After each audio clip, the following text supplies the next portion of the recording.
Hello everyone. बच्चे आज हम लोग देखेंगे ऑब्जेक्टिव मैमूथ क्लासेस में चैप्टर नंबर 8, ठीक है। Cell is the unit of life. इसके सेक्शन ए में हम लोग प्रीवियस ईयर क्वेश्चन डिस्कस कर रहे हैं, ठीक है। क्वेश्चन नंबर फर्स्ट में पूछा है involuntary muscular movement of alimentary canal are called peristalsis movement. इसको हम क्या बोलते हैं बच्चे? Peristalsis movement. पेरिस्टालसिस मूवमेंट क्या होती है? वेव लाइक मसल कॉन्ट्रैक्शन होती है that moves food fluid and gas through the digestive tracts, ठीक है। Particularly the oesophagus, stomach and intestines, in parts में क्या होता है? मूवमेंट जो होती है इनवॉलेंट्री, उसको हम पेरिस्टालसिस मूवमेंट कहेंगे, ठीक है बेटा। नेक्स्ट आपके पास आता है what is the full form of MSH? Melanocyte stimulating hormone. Basically इसका क्या रोल होता है बच्चे? इसका रोल होता है stimulate the production of melanin which is responsible for skin and hair pigmentation. इनके आंसर भी दिए हुए हैं बच्चे, आप लोग देख सकते हैं नीचे, ठीक है। फिर उसके बाद what do you mean by lymph? Lymph क्या होता है बच्चे? लिम्फ एक क्लियर फ्लूइड होती है that circulate the lymphatic system, help to defend the body against the infection and disease by transporting WBC, nutrient and waste product, ठीक है। ये लाइन आप लोग लिखेंगे, इसका आंसर दिया हुआ है। Name the scientist who coined the term nucleus, that is Robert brown इन 1831, ठीक है बच्चे। Name the muscles which do not show फिटिक। तो कौन सा मसल है बच्चे? Cardiac muscle. क्या लिखोगे आप लोग? Cardiac muscle. तो कार्डिक मसल जो होता है बच्चे is a type of involuntary muscle that is found in the heart. It is responsible for pumping blood through out the body and is capable of contracting continuously without फिटिक, है ना। Body का ये एक ऐसा ऑर्गन जो थकता नहीं और कंटिन्यूसली काम करता है। नेक्स्ट कहता है the process which facilitate the movement of food through the alimentary canal is called peristalsis movement. Same question हो गया, ठीक है। Right the two function of Golgi apparatus. Golgi apparatus या गोल्गी कॉम्प्लेक्स, क्या फंक्शन होते हैं बच्चे इसके? प्रोटीन मॉडिफिकेशन एंड पैकेजिंग, ठीक है। लिपिड सिंथेसिस एंड मॉडिफिकेशन, ये दो फंक्शन है इसके, याद कर लेना बच्चे। Why mitochondria are called power house of cell. बहुत बार ये क्वेश्चन आ रखा है, आप लोग ध्यान देना। माइटोकॉन्ड्रिया को हम पावर हाउस ऑफ सेल क्यों बोलते हैं बच्चे? Because they generate most of the cell's energy in the form of ATP, that is adenosine triphosphate, through the process of cellular respiration. आप कहाँ पढ़ते हैं बच्चे इसको? रेस्पिरेशन इन हायर प्लांट्स, ठीक है। क्वेश्चन नंबर 9 पूछ रहा है व्हाट आर हाइडाथॉट्स। हाइडाथॉट्स क्या होता है बेटा?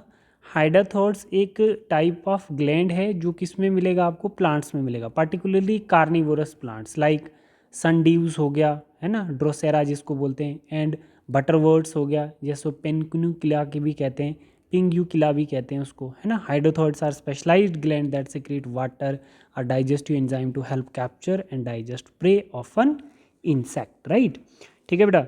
फिर उसके बाद बताता है व्हाट इज पैलिसेड पेरिनकाइमा। तो पैलिसेड पेरिनकाइमा क्या होता है बेटा? देखो, palisade parenchyma is a type of plant tissue that consist of tightly packed columnar cells, है ना, typically found in the upper layer of the leaf which is mesophylls, है ना। These cells are specialised for photosynthesis with high concentration of chloroplast and are arranged in a palisade like fashion, hence, ठीक, the name is called palisade parenchyma.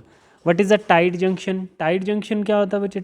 जिसको हम ऑक्लेडिंग junction भी बोलते हैं। Cell to cell addition भी होती है, found in epithelial and endothelial cells के बीच में जो जंक्शन है उसको हम क्या कहते हैं? टाइट जंक्शन कहते हैं।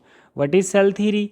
देखो बेटा, जैसे हम लोग इसको ना यहाँ पे देख लेते हैं, देखो सभी आंसर्स दिए हुए हैं इसके बच्चे, ठीक है। सेक्शन 1 ये सभी। The term nucleus was coined by Robert brown, कब दिया था? कार्डिक मसल्स, ठीक है, पेरिस्टालसिस मूवमेंट, ठीक है बेटा। सेम बच्चे आप देखेंगे क्वेश्चन नंबर 8 में भी आप लोग देखेंगे why mitochondria is called power house of cell, ठीक है। इसका आंसर आप लोग देखेंगे, ठीक है बच्चे। व्हाट आर हाइडाथॉट्स, यहाँ पे आप लोग देखेंगे बच्चे हाइडाथॉट्स क्या है, ठीक है, एक बारी रीड करें। What is palisade parenchyma, tight junction क्या होता है, व्हाट इज़ सेल थ्योरी, क्या होता है बच्चे सेल थ्योरी? देखिए, जैसे हमारे पास सेल थ्योरी हम किस में पढ़ते हैं, हमारे पास क्या है? This theory was put forward by Sheldon and Shivans. In 1839, it stated that all living organisms are made up of cell and their products, and that the cells are structural and functional unit. ठीक है, ठीक है बच्चे, ये है हमारी cell theory. फिर कहता है बच्चे ATS ribosomes is found in. ATS ribosome किस में दिखेंगे बच्चे? ATS राइबोसोम्स आपको दिखेंगे यूकरियोट्स में, और 70s राइबोसोम्स आपको दिखेंगे प्रोकरियोट्स में, ठीक है। कुछ यूकरियोट्स में भी दिखते हैं बच्चे, जैसे माइटोकॉन्ड्रिया में आपको 70s दिखेंगे। फिर उसके बाद differentiate between prokaryotic and eukaryotic cell, ठीक है। तो डिफ्रेंशिएट आप लोग देखेंगे बच्चे इसका प्रोकरियोटिक सेल्स का और यूकरियोटिक सेल्स का क्या डिफरेंस है, आप लोग अच्छे से देख सकते हैं। कोई भी इसमें से साइज़ के बेस पे क्वेश्चन आ सकता है, न्यूक्लियोलस के बेस पे क्रोमोसोम कैसा होता है, ठीक है। Cell divisions by binary fission budding, है ना, इसमें क्या क्या होता है, यहाँ पे देखना सेल डिविजन्स कैसे होती हैं, मोर देन 1 क्रोमोसोम्स होंगे। न्यूक्लियस यहाँ प्रेजेंट होता है, यहाँ पर न्यूक्लियोलस न्यूक्लियोइड प्रेजेंट होता है बेटा यहाँ पर, है ना। न्यूक्लियोलस एब्सेंट होता है इसमें प्रोकैरियोट के केस में, ठीक है। यहाँ पर न्यूक्लियोलस प्रेजेंट है, न्यूक्लियस के अंदर होता है यूकैरियोट में, और न्यूक्लियोलस यहाँ पर एब्सेंट होता है क्योंकि प्रोकैरियोटिक में न्यूक्लियस एब्सेंट होता है बच्चे, ठीक है। अब आप लोग देखेंगे new cells are generated from pre existing cells, ठीक है। एक ये क्वेश्चन है आपका। नेक्स्ट क्वेश्चन है आपका, name the group of plant which produce seed but not fruit, that is gymnosperms, ठीक है बेटा। Which epithelial tissue is found in duct of gland and tubular part of nephron in kidney, that is cuboidal epithelium cells. तो bacterial ribosomes are 70s, bacterial ribosomes क्या हैं, 70s हैं। तो ये हमारा चैप्टर 8 डिस्कस हुआ है। अब हम लोग देखेंगे बच्चे चैप्टर 9 देखेंगे, ठीक है। तो चैप्टर 8 के हमने सभी क्वेश्चंस को डिस्कस कर लिया बेटा, ठीक है बच्चे। चैप्टर 9 में हम लोग देख रहे हैं, चैप्टर 9 का सेक्शन ए के क्वेश्चन हम देखेंगे। Who was the first to record the amino acids, कौन आएगा बच्चे, विलियम कमिंग, ठीक है बेटा। सेकेंड क्वेश्चन आपको पूछा है कि all enzymes are dash but all enzymes are not proteins, all enzymes are proteins but all proteins are not enzymes, ये स्टेटमेंट आएगा, ठीक है। प्रोटीनिशियस एंड प्रोटीन्स, ठीक है बच्चे। तो इसमें बड़ा क्लेवर स्टेटमेंट है बेटा, ये थोड़ा सा आप लोग ध्यान भी रखना, ठीक है। इसमें क्या पूछा जाता है, इसमें पूछा जाता है इस स्टेटमेंट में the relationship between enzyme and proteins, right. Enzymes are indeed proteins that have specific catalytic function, but not all proteins have enzymatic activities. तो क्या लिखेंगे यहाँ पर, all enzymes are protein, but all proteins are not enzyme, ठीक है। What are enzyme? Give their function. Enzyme बच्चे एक biological molecule है, typically proteins that speed up chemical reaction in living organism. They act as catalysis, increasing the rate of reaction without being consumed or altered the process. ठीक है।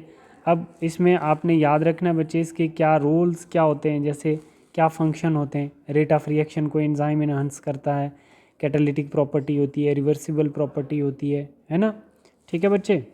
Next बताता है कि dash bile salt take part in the emulsification of fat, ये answer आ जाते हैं इसके, देखो ज़रा, ठीक है। विलियम कमिंग पहला आंसर है। Second, all enzymes are proteinaceous but all proteins are not enzyme, ठीक है। व्हाट आर एंजाइम, एंजाइम की definition and what are their functions, ठीक है, देख लेना बच्चे यहाँ पे। और दूसरा बाइल साल्ट जो है take part in the emulsification of fat, ठीक है बेटा। तो ये प्रीवियस ईयर हम लोग देख रहे हैं, ठीक है। तो प्रीवियस ईयर क्वेश्चन हमारे यहाँ पे इस चैप्टर के कंप्लीट होते हैं। इसमें आप और भी ऐड कर सकते हो बच्चे, जैसे मोनोसेक्राइड क्या होता है, डाइसेक्राइड क्या है, माल्टोज, लैक्टोज, ग्लूकोज, फ्रैक्टोज, इनके स्ट्रक्चर आपको पता होने चाहिए बच्चे। अमाइनो एसिड का स्ट्रक्चर पता होना चाहिए तुम लोगों को, और इसमें रिड्यूसिंग शुगर और नॉन रिड्यूसिंग शुगर का कॉन्सेप्ट होना चाहिए आपको। रेफिनोज कंपाउंड का स्ट्रक्चर पता होना चाहिए आपको, ठीक है। और भी इसमें मेटाबोलाइट्स का पता होना चाहिए, प्राइमरी एंड सेकेंडरी मेटाबोलाइट्स क्या होते हैं। तो ये क्वेश्चन आप लोग यहाँ से देखेंगे। अब हम लोग चैप्टर नंबर 10 पे चलते हैं बच्चे। हम लोग चैप्टर 10 में देख रहे हैं, ठीक है। Cell cycle and cell division का सेक्शन ए का पहला क्वेश्चन क्या है। फर्स्ट क्वेश्चन बेटा, फर्स्ट क्वेश्चन में पूछा है डिफाइन द टर्म माइटोसिस, ठीक है।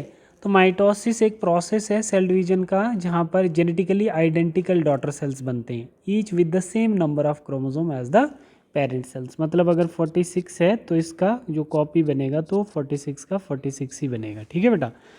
बता रहा है कि meiosis is a reduction division, meiosis is a reduction division, yes that's true, meiosis is a reduction division. मतलब as it reduce the number of chromosome, यहाँ पे क्या हो जाता है 46 का जो है वो क्या बनेगा 23 एंड 23, ठीक है। तो ये रिडक्शन हो गई मियोसिस में, ठीक है बेटा। ठीक है, बाई हाफ फ्रॉम डिप्लॉयड, है ना, 2n से ये क्या था, 2n से ये बन गया हमारे पास n2 हैप्लॉयड। ठीक है बेटा, तो ये सही है स्टेटमेंट, इसने ट्रू और फॉल्स पूछा है ना, ट्रू और फॉल्स पूछा है बेटा, तो हम बोलेंगे ये सही स्टेटमेंट है। फिर नेक्स्ट हमारे पास क्या आता है, chromosome is the unit of genetic material, true, yes. ठीक है बच्चे, क्रोमोजोम इज़ अ क्रोमोजोम जो है बच्चे वो क्या है, यूनिट ऑफ जेनेटिक मटेरियल है। ठीक है, नेक्स्ट हमारे पास आता है बच्चे नेक्स्ट क्वेश्चन, इसमें अगर आपको एक डेफिनेशन लिखनी हो तो कैसे लिखोगे, chromosome is a self replicating structure that carries a linear sequence of genes and is indeed unit of genetic materials. DNA replication take place during which cell cycle, आपको पता है बच्चे ये हमारे पास क्या आ जाता है, ये सेल साइकिल है, हम लोग इसको ऐसे हाफ कर देते हैं यहाँ से ऐसे, और इसमें मोस्ट ऑफ द टाइम जो है आपका ये क्या कहलाएगा, ये G1 फेज कहलाएगा, ये आ गया आपका S, मतलब ये हमारा G1 फेज़ आ गया, ये S फेज़ आ गया, ये G2 फेज़ आ गया, और ये आपका M फेज़ आ जाता है। और इस पूरे को हम लोग क्या बोलेंगे बेटा, ये जो पूरा है यहाँ तक, तो इसको हम क्या बोलेंगे बच्चे, ये आपका इंटरफेज़ कहलाएगा। ये क्या है, इंटरफेज़ है। तो हम बोलते हैं बच्चे कि सेल साइकिल के इस S फेज़ में हमारे पास क्या होता है, S फेज़ में हमारे पास DNA रेप्लिकेशन होती है। क्या होगा, DNA रेप्लिकेशन होगी। ठीक है बेटा, डीएनए रेप्लिकेशन होगी। और भी आप इसमें क्या पॉइंट याद रख सकते हैं, एस फेज़ में और क्या होता है बच्चे, डीएनए रेप्लिकेशन होगी। अच्छा, फिर उसके बाद आपके पास G1 में क्या होता है, सेल ग्रोथ करता है। G1 में क्या होगा, सेल ग्रो करेगा, सेल शोज ग्रोथ, है ना, इसको हम गैप 1 फेज भी कहते हैं। Preparation of DNA replication and preparation of DNA replication and preparation of DNA replication. ठीक है बेटा, प्रिपरेशन ऑफ डीएनए रेप्लिकेशन। और एस फेज़ में डीएनए रेप्लिकेशन होता है। G2 फेज़ में cell prepare for cell division, है ना, तो इसमें क्या होगा, cell prepare for cell division, cell prepare करेगा अपने आप को, prepare for cell division, cell division.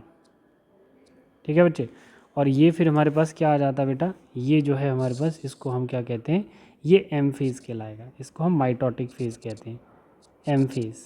ठीक है, और इसके केस में आपका आता है प्रोफेज़, मेटाफेज़, एनाफेज़, टेलोफेज़ और फिर साइटोकाइनेसिस। ठीक है, तो हमारे पास ये क्वेश्चन था कि एस फेज़ में क्या होता है, तो हम बता सकते हैं बच्चे एस फेज़ में हमारे पास डीएनए रेप्लिकेट करता है। ठीक है बेटा, फिर नेक्स्ट आपके पास आता है during which phase of cell division the complete disintegration of nuclear envelope take place.